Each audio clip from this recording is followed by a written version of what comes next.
Julián Besteiro, Largo Caballero, Indalecio Prieto, Manuel Azaña, Alcalá Zamora, Pablo Iglesias, figuras políticas o dirigentes políticos que tuvieron un papel destacado en España en el siglo XIX, pero más concretamente durante la Segunda República y la Guerra Civil.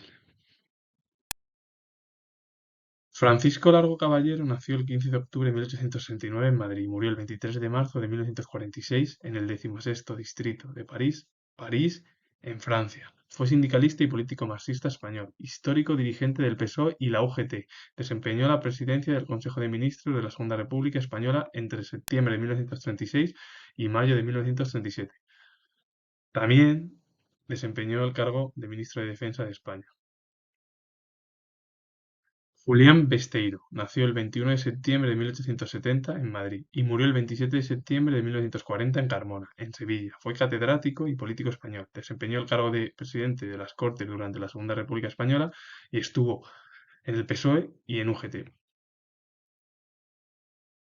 Otra figura destacada como Indalecio Prieto nació el 30 de abril de 1883 en Oviedo, en Asturias, y murió el 12 de febrero de 1962 en Ciudad de México, en México. Fue político español que perteneció al PSOE, que ocupó varios ministerios. Primero Hacienda, después Obras Públicas, Marina y Aire y por último Defensa durante la Segunda República Española. Fue además muy conocida, aparte también de la Segunda República de la Guerra Civil. Pablo Iglesias nació el 17 de octubre de 1850 en Ferrol, La Coruña, y murió el 9 de diciembre de 1925 en Madrid. Bueno, máximo dirigente del PSOE, figura principal del PSOE. Aparte de ello, bueno, fue fundador. Lo voy a explicar porque primero de todo fue político español, su ideología fue marxista, fundó el PSOE, que se fundó en 1879, y más tarde UGT en 1888. Es considerado el padre del socialismo en España y su figura se reivindica continuamente por parte del Partido Socialista y mantenida por la Fundación Pablo Iglesias. Pablo Iglesias al final es la figura más destacada del PSOE, porque fue, como he dicho, el fundador, la principal figura, bueno, pues, de la ideología marxista que comenzó a surgir en España. Manuel Azaña es una de las figuras más conocidas dentro de la historia de España, primeramente porque tuvo un papel destacado durante la Segunda República, que lo voy a explicar, y durante la Guerra Civil. Pero primero de todo, Manuel Azaña nació el 10 de enero de 1880 en Alcalá de Henares, en Madrid, y murió el 3 de noviembre de 1940 en Moulins, Francia. Fue político, escritor y periodista español. Desempeñó el cargo de presidente del Consejo de Ministros. También fue ministro de Defensa. Fue presidente de la Segunda República Española. Y durante el bienio social hazañista realizó una serie de cambios o reformas en el país. Y también comentar que tuvo un papel destacado durante la Guerra Civil Española, porque estuvo al mando del bando republicano. Su partido político fue Acción Republicana.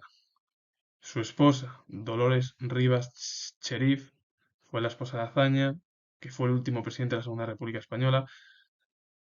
Se exilió en México tras la muerte de su marido en 1940 porque primeramente estuvieron en Francia, su marido murió en Francia y bueno, pues Dolores Rivas se marchó a México, donde murió.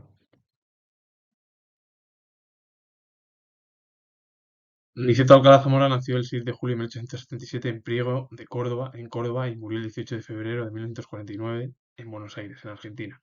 Fue político y jurista español, y a partir de ahí ocupó varios cargos ministeriales durante el reinado del monarca Alfonso XIII. Fue contrario a la dictadura de Primo de Rivera y fue presidente o, bueno, ocupó, mejor dicho, el cargo de la presidencia del gobierno provisional de la Segunda República Española. Y ya, bueno, finalmente ya se convirtió en presidente de la Segunda República Española entre 1931 y 1936. El mandato fue del 11 de diciembre de 1931 hasta el 7 de abril de 1936 y a partir de ese año quien le sucedió en el cargo fue Manuel Azaña. Perteneció al partido político Partido Liberal. Su hijo, Niceto Alcalá Zamora y Castillo, fue jurista español destacado del siglo XX. Dedicó casi la totalidad de su actividad investigadora y docente al estudio del derecho procesal. Todas estas figuras, todas tuvieron un papel importantísimo durante la Segunda República y durante también, pues, la Guerra Civil. La excepción es Pablo Iglesias. Pablo Iglesias vivió más o menos en el siglo XIX hasta bueno, principios o la década de los años 20 del siglo XX. Pero el resto, bueno, tuvieron un papel importantísimo, sobre todo, bueno, Alcalá Zamora fue, primeramente, sí, bueno, estuvo durante eh, en la época del monarca Alfonso XIII, siendo ministro, pero bueno, su papel más relevante es cuando se convierte o se convirtió en presidente de la Segunda República, etcétera, etcétera, porque en junio de 1961 se celebraron elecciones de la Segunda República y más tarde ya, en diciembre, es decir, 6 meses después, el 9 de diciembre de 1961, por eso hace 2 años, en diciembre se cumplieron 90 años tanto bueno, sí, la promulgación de la Constitución del año 31, como de las elecciones de junio del 31, como de la proclamación de la Segunda República en abril, el 14 de abril del 31. Es decir, acontecimientos históricos importantes durante el periodo de la historia de España. Además, como digo yo, sabiendo esto que yo tengo el grado de historia, es importante que conozcamos que estas figuras son las que fueron las que realizaron, bueno, esos cambios de esa monarquía de Alfonso XIII hacia una segunda república. Luego, claro, sí, desgraciadamente sucedió lo que sucedió, la guerra civil, y bueno, a partir de ahí la dictadura, y bueno, hasta los años ya finales de los 70, en el año 75-76, sobre todo 76, no se pudo realizar ese nuevo cambio del régimen dictatorial franquista hacia el régimen democrático. Y con ello finalizo. Comentar lo último, como he dicho que tengo el grado de historia, y si os ha gustado darle a like, suscribiros y comentar. Saludos, adiós.